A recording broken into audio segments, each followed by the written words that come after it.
स्वार्थी यानी कि स्वयं का अर्थ। जो इंसान स्वयं का अर्थ जानना चाहता है, जो खुद को समझना चाहता है, क्या वो इंसान आपकी नज़र में गलत है? हम जब भी किसी को स्वार्थी कहते हैं तो उसका मतलब तो यही होता है कि वो आदमी स्वयं का अर्थ समझना चाहता है। तो फिर वो गलत कैसे हुआ? स्वार्थी शब्द दुनिया की नज़र में, समाज की नज़र में एक अलग ही नज़रिए से समझा जाता है। अक्सर हम अपने आसपास ऐसे बहुत से लोगों को देखते हैं जो स्वभाव से बहुत अच्छे प्रतीत होते हैं, यानी कि सब लोगों की मदद करते हैं, सबसे अच्छा व्यवहार रखते हैं। लेकिन इसके साथ हमने ये भी देखा होगा कि ऐसे लोग जो स्वभाव के अच्छे होते हैं, दूसरों की मदद करते हैं, वो दुखी भी ज्यादा रहते हैं। और जो लोग स्वार्थी होते हैं वो फलते फूलते चले जाते हैं। तो ऐसे में परमात्मा की सत्ता पर उंगली उठना निश्चित है। लेकिन अगर ये सत्य है तो हमें कौन सा मार्ग अपनाना चाहिए? क्या हम भी दूसरों के जैसे बन जाएं? पता नहीं आप में से कितने लोग ये मानते हैं कि अच्छे लोग जीवन में बहुत दुखी रहते हैं, लेकिन इसके पीछे का सत्य क्या है? अगर हम इसके पीछे का सत्य नहीं जानेंगे, नहीं पहचानेंगे, तो कहीं ना कहीं हमारा अवचेतन मन भी बुराई की तरफ झुक जाएगा। इसीलिए अपने मन में ऐसे विचार पनपने से पहले इस बात की पूरी सच्चाई, पूरा निष्कर्ष निकाल लें, ताकि भविष्य में आपको अपने अच्छे होने पे पश्चाताप ना हो, दुख ना हो। आज की जो बोध कहानी मैं आपको सुनाने वाला हूँ, उसमें आपको 5 ऐसे तरीके पता चलेंगे जिसके माध्यम से अगर आप कर्म करते हैं तो आप अच्छे कर्म भी कर पाएंगे और दुखी भी नहीं होंगे। इससे पहले कि आप इस कहानी में खो जाएं, इस चैनल को सब्सक्राइब जरूर कर लें। तो चलिए कहानी शुरू करते हैं। एक गांव में आनंद नाम का एक युवक रहता था। उसका भरा पूरा परिवार था। उसके 2 बच्चे थे, उसकी पत्नी थी, लेकिन उसके माता पिता इस दुनिया से चल बसे थे। इसीलिए पूरे परिवार की जिम्मेदारी उसी के कंधों पर थी। बच्चे अपनी पढ़ाई करते थे और उसकी पत्नी अपने घर गृहस्थी के कामों के साथ गाय, भैंस, बकरी इत्यादि का दूध बेच बेच कर अपना घर चलाते थे। और आनंद पहाड़ में पत्थर तोड़ने का काम करता था। बहुत ही मेहनत भरा काम था।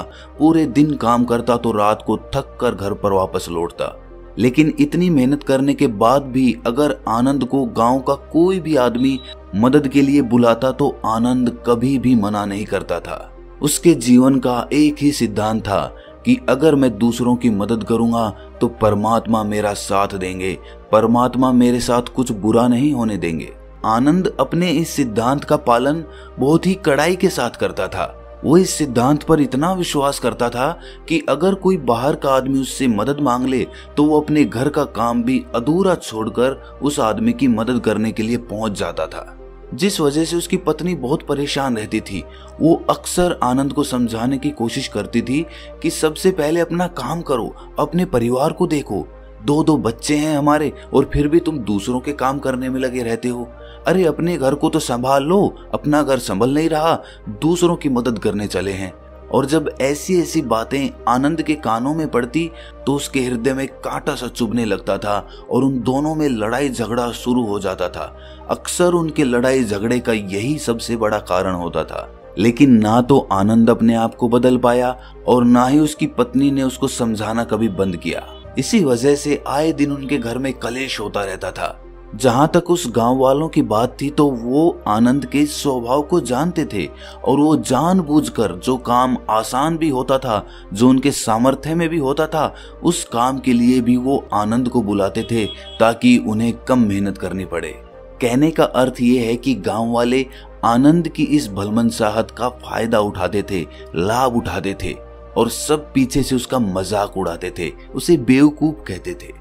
ऐसे ही समय बीतता रहा और एक दिन आनंद की पत्नी बहुत ज्यादा बीमार पड़ गई। आनंद से जो कुछ भी सेवा हो सकती थी उसने वो सब अपनी पत्नी के लिए किया। उसने गांव के वैद्य को बुलाकर अपनी पत्नी की जांच करवाई, लेकिन ये रोग उस वैद्य की पकड़ के बाहर था।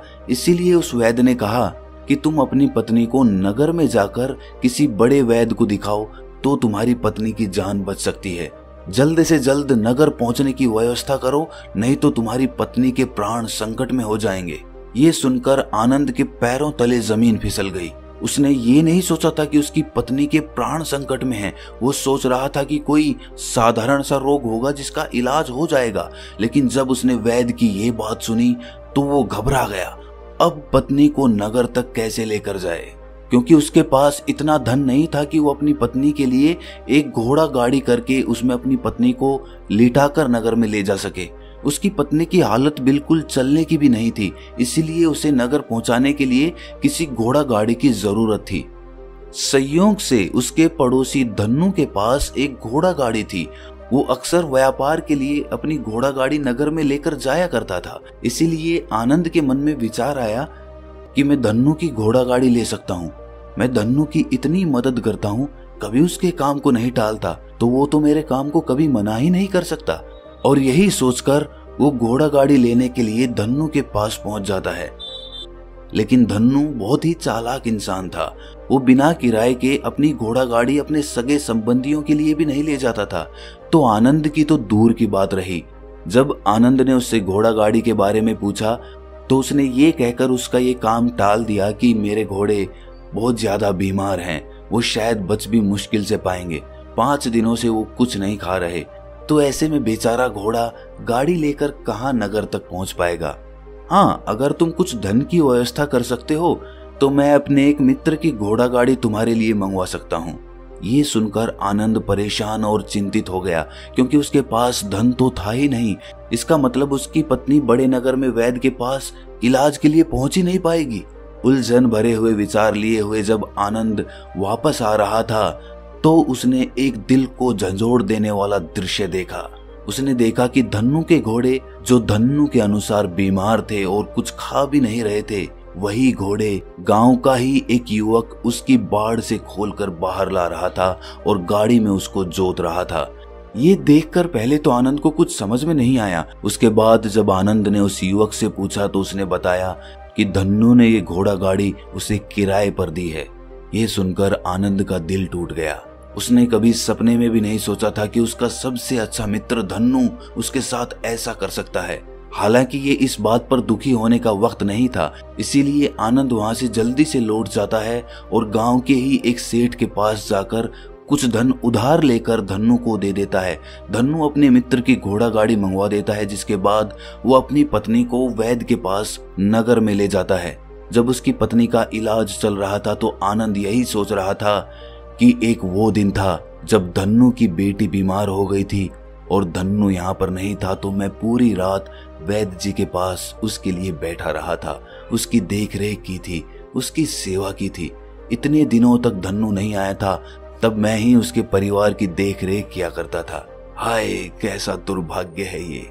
जिसके लिए मैंने इतना कुछ किया, उसने एक घोड़ा गाड़ी देने से मुझे मना कर दिया, और वो भी तब जब मेरी पत्नी जिंदगी और मौत के साथ खेल रही थी। कुछ देर बाद वैद्य बाहर आकर आनंद को एक बहुत बुरी खबर देता है। वो आनंद को बताता है कि उसकी पत्नी को कर्क रोग हो चुका है और इसका कोई भी इलाज नहीं है। उसके पास कुछ समय ही शेष बचा है। ये सुनकर आनंद दुखी होकर वहीं जमीन पर बैठ गया। उसकी पूरी दुनिया उजड़ने वाली थी और उसे कोई रास्ता नजर नहीं आ रहा था। कुछ समय बाद उसकी पत्नी चल बसी और अब दोनों बच्चों की जिम्मेदारी उसके कंधों पर आ गई थी। लेकिन यहाँ पर आनंद के सारे सिद्धांत टूट चुके थे, उसके सारे भ्रम खत्म हो चुके थे। अब उसके दिमाग में एक ही बात थी कि अच्छा कर्म करने से परमात्मा साथ नहीं देता, बल्कि बुरे लोग फलते फूलते हैं, और इस बात का मैं सबसे बड़ा गवाह हूँ। ये विचार अक्सर उसके दिमाग में चलते रहते थे और इसी वजह से उसका मन धीरे धीरे संन्यास्त हो गया, देश दुनिया से दूर हट गया। और एक दिन ऐसा भी आया जब वो अपने बच्चों को अपने रिश्तेदारों के पास छोड़कर इस देश दुनिया को त्याग कर एक सन्यासी बनने के लिए घर से निकल पड़ा। उसने गांव में किसी को कुछ नहीं बताया। किसी को नहीं पता था कि आनंद अचानक कहाँ गायब हो गया। सन्यास की दीक्षा लेने के लिए वो एक बौद्ध भिक्षु के पास पहुंचता है। बौद्ध भिक्षु उस समय ध्यान में बैठे हुए थे। ध्यान से बाहर आने के बाद वो बड़े ध्यान से आनंद के चेहरे को देखते हैं और उससे सन्यासी बनने का कारण पूछते हैं। इस पर आनंद उन्हें अपनी पूरी आप बीती सुना देता है और कहता है कि हे बंदे, इस दुनिया से मुझे कुछ भी हासिल नहीं हुआ। मेरा मन इस दुनिया से विरक्त हो चुका है। जब अपने दोस्तों ने ही मेरा साथ नहीं दिया तो इस दुनिया में रहने का क्या मतलब, और इसी वजह से मैं सन्यासी बनना चाहता हूँ। ये सुनने के बाद बौद्ध भिक्षु ने उपदेश देना शुरू किया। उन्होंने कहा कि याद रखना बंते, जीवन से विरक्त होकर सन्यासी बनना तुम्हें परम सुख तक कभी नहीं पहुंचा सकता, परमानंद तक कभी नहीं पहुंचा सकता। तुम दुनिया से अपने मन पर एक बोझ लेकर विरक्त हुए हो। तुम दुनिया से परमात्मा की खोज करने के लिए विरक्त नहीं हुए हो। इस भ्रम में कभी मत रहना। तुम संसार से विरक्त हुए हो क्योंकि संसार ने तुम्हें धोखा दिया, ऐसा तुम्हें लगता है। इसीलिए तुम परमात्मा पे कभी विश्वास नहीं कर पाओगे और ना ही उन पे अपनी पूर्ण आस्था बना पाओगे। इसीलिए सन्यासी होने का भी तुम पूरा लाभ कभी नहीं उठा पाओगे। सन्यासी होने का लाभ तब मिलता है जब हमारी प्रभु में, परमेश्वर में, परमात्मा में पूर्ण आस्था बन जाती है। मैं तुमसे पूछता हूँ, क्या तुम्हारी आस्था परमात्मा में है? ये सुनकर आनंद कहता है कि हे बंते, मैं तो दुनिया देख कर आया हूँ कि जो बुरे कर्म करता है वो फलता फूलता है, और जो अच्छा काम करता है उसे प्रभु कुछ भी नहीं देता, परमात्मा उसे दुख ही दुख देता है। इसीलिए मैं परमात्मा पे अपनी पूर्ण आस्था कैसे बना सकता हूँ? ये सुनकर उस बौद्ध भिक्षु ने कहा कि यही तो मैं तुम्हें समझाना चाहता हूँ कि तुम पूरी ऊर्जा अपनी सन्यासी जीवन में लगाओ और उसके बाद भी तुम्हें फल प्राप्त ना हो तो तुम्हें कैसा लगेगा। इसीलिए किसी की भी मदद करने के मैं 5 सिद्धांत तुम्हें बताता हूँ। ये 5 सिद्धांत समझकर संसार में वापस लौट जाओ और संसार में एक ग्रस्त जीवन जियो। उसके बाद ही सन्यासी जीवन का उदय होता है, जब हम अपने ग्रस्त जीवन को पूर्ण रूप से समझ लेते हैं और अपनी जिम्मेदारियों का निर्वाह कर देते हैं। ये कहकर बौद्ध भिक्षु ने कहना शुरू किया कि जब भी तुम किसी की सहायता करते हो, किसी की मदद करते हो, तो उसमें सबसे पहली बात, सबसे पहला सिद्धांत जो ध्यान में रखने का होता है वो होता है कि किसी की मदद करते वक्त, किसी की सहायता करते वक्त कभी भी उससे उम्मीद मत रखना। ये मत सोचना कि आज मैंने इसकी सहायता कर दी, मदद कर दी, तो कल बदले में ये भी मेरी सहायता करेगा, मेरी मदद करेगा। अगर तुम ऐसा सोचोगे तो तुम्हें जीवन में दुखों का सामना करना ही पड़ेगा, क्योंकि एक नहीं तो दूसरा, या दूसरा नहीं तो तीसरा, कोई ना कोई तुम्हारी उम्मीद जरूर तोड़ेगा। और वास्तविकता में वो मदद या वो सहायता नहीं होती है, वो हमारे लालच का ही एक रूप होता है। हम उसकी सहायता या मदद निर्भाव तरीके से नहीं कर रहे हैं। हमारे मन में लालच का भाव है, हमारे मन में बदले का भाव है। हम ये सोचकर मदद करते हैं कि इसकी मदद कर देता हूँ तो कल ये मेरे भी मदद करेगा, और यही लालच हमें अक्सर उन लोगों की मदद करने पर विवश करता है जो किसी ना किसी रूप में धनवान होते हैं, क्योंकि हमें लगता है कि कल ये आदमी धन के द्वारा मेरी मदद कर सकता है। और इसीलिए जिस इंसान को वास्तविकता में मदद की आवश्यकता है, हो सकता है वो गरीब हो, लेकिन हमारा मन अपने लालच के वशीभूत होकर उसकी मदद कभी नहीं करेगा।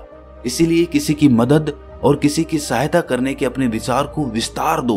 केवल एक प्रकार के वर्ग के लिए अपनी सहायता या अपनी मदद पेश मत करना, उस सब के लिए समान होनी चाहिए। जरा सोचो, एक तरफ तुम्हारा मित्र हो जिसके पास धन है, संपदा है, और दूसरी तरफ कोई गरीब औरत हो जो भूखी बैठी हुई है। तुम्हारा दोस्त तुमसे कहता है कि यार आज तो खाने के लिए अच्छे अच्छे पकवान मंगवा लो बाजार से, और दूसरी तरफ वो औरत तुमसे 2 सूखी रोटी मांग रही है, तो तुम किसकी मदद करोगे? कौन मदद का हकदार सबसे पहले है? सबसे पहले हमारा कर्तव्य बनता है कि उस औरत की भूख मिटाएं। लेकिन अक्सर इंसान ऐसे नहीं सोचता। वो अपने दोस्त को तो खिला देगा, उसको तो बाजार से बहुत महंगी वस्तु मंगा के दे देगा, लेकिन किसी गरीब को उसकी भूख मिटाने के लिए पैसा या धन नहीं देगा। दूसरी बात जो ख्याल में रखने की है वो ये कि सहायता करते वक्त हमारा लालच कभी भी उसके साथ नहीं जुड़ना चाहिए।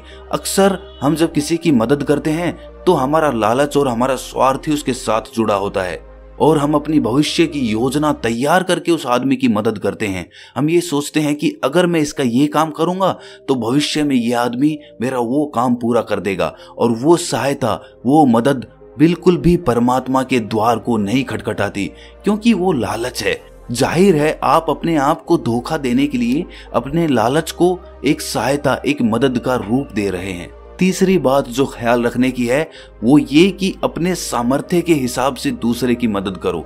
कभी भी एक ग्रस्त आदमी को किसी की इतनी सहायता नहीं करनी चाहिए जिससे कि उसका परिवार और उसके बच्चे कष्ट में जीवन बिताएं।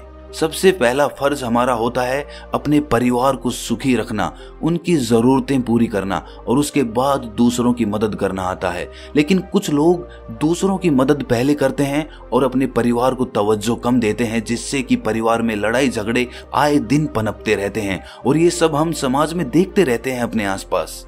अगली बात जो ख्याल में रखने की होती है वो ये कि अपना कर्म, अपनी जिम्मेदारियां पहले निभानी होती हैं। हम अपना कर्म, अपना काम छोड़कर पहले दूसरों की मदद करने के लिए चले जाते हैं और जब दूसरा बदले में हमारी मदद नहीं करता तो हमारा दिल दुखी हो जाता है। हम सोचते हैं कि मैंने तो अपना काम छोड़कर उस आदमी की मदद की थी और वो आदमी मेरी मदद ही नहीं कर रहा है। इसीलिए अपना कर्म सर्वोपरि, अपना कर्म सबसे ऊपर, क्योंकि वही काम करने के लिए इस दुनिया में हमारा जन्म हुआ है। और सबसे आखिर में जो बात समझने की है वो ये कि परमात्मा की मर्जी से ही सब कुछ होता है। हमारा कर्तव्य है अपने कर्म को करते जाना। करनी धरनी तो ऊपर वाले के हाथ में है, इसीलिए जो कुछ भी होता है सब ऊपर वाले पे छोड़ दो। अगर तुम्हें कोई धोखा भी देता है तो ये समझ के चलो कि वो सब ऊपर वाले की करनी होती है। आप ये मान के चलो कि मैं करता नहीं हूं, मैं तो एक माध्यम हूं, करवाने वाला तो वो है, उसके सामने किसकी मर्जी चली। जब ये आस्था, ये विश्वास हमारे मन में पनपने लगता है तो हमारी सारी शिकायतें दूर हो जाती हैं, क्योंकि इस दुनिया में जो भी होता है अच्छे के लिए होता है, जो भी हो रहा है अच्छे के लिए हो रहा है और जो भी होगा अच्छा ही होगा। चाहे हमारी बुद्धि आज वर्तमान में इस सिद्धांत को ना समझ पाए, लेकिन जीवन में कभी ना कभी किसी ना किसी मोड़ पर आपको जरूर ये एहसास होगा कि जो हुआ था वो अच्छे के लिए ही हुआ था। इसीलिए सारी शिकायतें दूर कर दो और बस अपना कर्म करते जाओ, अपने ग्रस्त जीवन को पूर्ण रूप से जी लो और उसके बाद ही सन्यासी जीवन की नींव होती है। इसके बाद बौद्ध भिक्षु ने आनंद को कहा कि वापस अपने गांव लौट जाओ, अपनी बेटियों को वापस लेकर आओ, उन्हें पालो पोसो, अपने बच्चों को वापस लेकर आओ, दूसरी शादी कर लो, लेकिन बच्चों का पालन पोषण अच्छे तरीके से करो। ये सुनकर आनंद अपने बच्चों के साथ अपने गांव में वापस लौट आता है। गांव में किसी को खबर नहीं थी कि आनंद कहां पर गया हुआ था और वो क्या ज्ञान लेकर वापस लौटा है। लेकिन अगले दिन सुबह सुबह गांव वालों ने आनंद के चेहरे पर एक अलग ही आनंद, एक अलग ही आभा पाई। तो दोस्तों, कैसी लगी आपको ये कहानी कमेंट सेक्शन में जरूर बताना और अच्छी लगी तो इस चैनल को सब्सक्राइब जरूर कर लेना। तो मिलते हैं अगली कहानी में, तब तक के लिए अपना ख्याल रखें।